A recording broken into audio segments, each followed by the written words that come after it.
Rabbi zidni ilman warzuqni fahman bi rahmatika ya arhamar rahimin. Ada pertanyaan? Ada. Ayo, apa kamu nanya apa?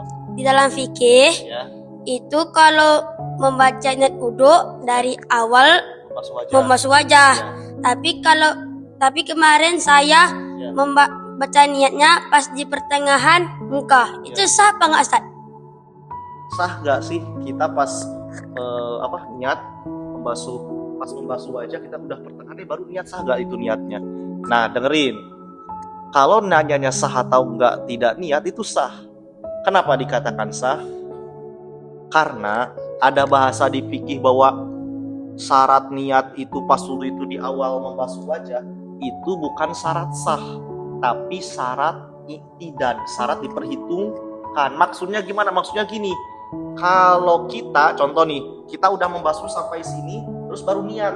Nah, anggota yang tadi udah terbasuh, itu belum dianggap suci. Kenapa? Karena belum diniati. Nah, yang udah mulai dianggap suci itu di sini, karena udah diniati. Artinya, kita harus ambil lagi air, basuh lagi. Gitu maksudnya. Jadi, niatnya tetap sah, hanya saja bagian yang tadi belum sempat diniati, itu belum dihukumi suci. Ustaz, boleh izin tanya, Ustaz? Boleh, silakan.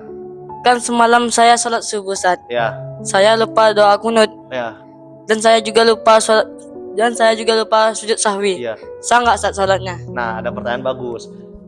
Pertama-tama, kalian sholat subuh itu kan harus kunut. Bener kan? Kunut itu rukun nggak? Rukun sholat bukan? Bukan.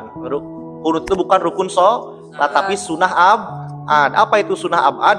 Kesunahan-kesunahan yang jika kita tinggalkan sunnah untuk sujud sahwi, atau ketika kita lupa kita tinggalkan itu sunnah sujud sahwi. Lihat, sujud sahwinya pun sunnah. Artinya andai memang kita kunut lupa, sujud sahwi lupa, itu tidak mempengaruhi keabsahan sholat tetap sah. Hanya saja mungkin kita kurang sempurna karena meninggalkan beberapa sunnah abad. Jadi ingat-ingat, kunut itu sunnah abad. Bahkan andai kamu sengaja tinggalkan, itu gak mempengaruhi keabsahan sholat tetap sah, hanya saja kurang sempurna. Jadi paham ya?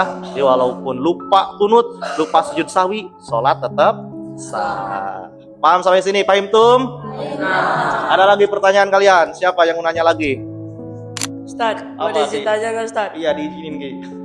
Ustaz, Apa? kemarin kan saya sholat sunat, Ustaz. Ya, Tapi nggak baca Al-Fatihah, Ustaz. Sah atau nggak, Ustaz? gak baca apa-apa. Coba di sini siapa yang mau jawab? Menurut Pak Eja, si Rizky sholat sunnah, gak baca Fatihah sah gak? Sholatnya? Enggak. Kenapa aja gak sah?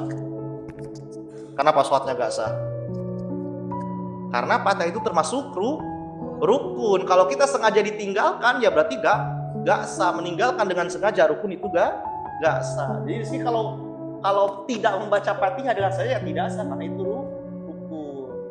Nah, cuman sekarang itu banyak kalian masih ada yang sholat tapi baca Fatihahnya nggak kedengaran, kayak ini dalam hati gitu kan. Nah, itu sah gak kira-kira? Orang yang baca Fatihah tapi dia sendiri nggak mendengar bacaan Fatihahnya sendiri, jadi bilangnya dia baca Fatihah dalam hati, sah gak? Orang yang baca Fatihahnya dalam hati sah gak? Sah gak? Siapa yang bilang sah? Enggak. Seorang sholat, ulang lagi, baca Fatihah itu rukun. Artinya kamu kalau sholat harus baca Fatihah. Kalau kamu dengan sengaja tinggalkan, berarti itu sholatnya tidak sah, selesai. Nah, rukun pun itu nanti ada syarat-syaratnya lagi. Syarat-syarat yang harus terpenuhi sehingga kamu nanti dianggap melaksanakan rukun tersebut. Nah, salah satu syarat dalam rukun membaca Fatihah, bacaannya tersebut ayyusmi'a nafsahu, harus terperdengarkan kepada dirinya sendiri. Artinya kalau kamu baca dalam hati, kedengar gak dengan telinga kamu? Gak kedengar, itu hanya bahasa hati. Artinya kamu harus baca secara lisan. Alhamdulillahirabbil alamin.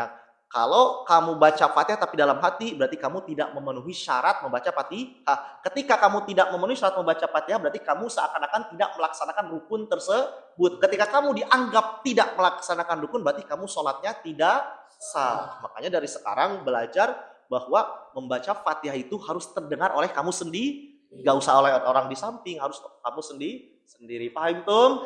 Pahim. Nah, alhamdulillah wallahu alam bisawab. Subhanakallahumma wa bihamdika asyhadu an la ilaha illa anta astaghfiruka wa atubu ilaik.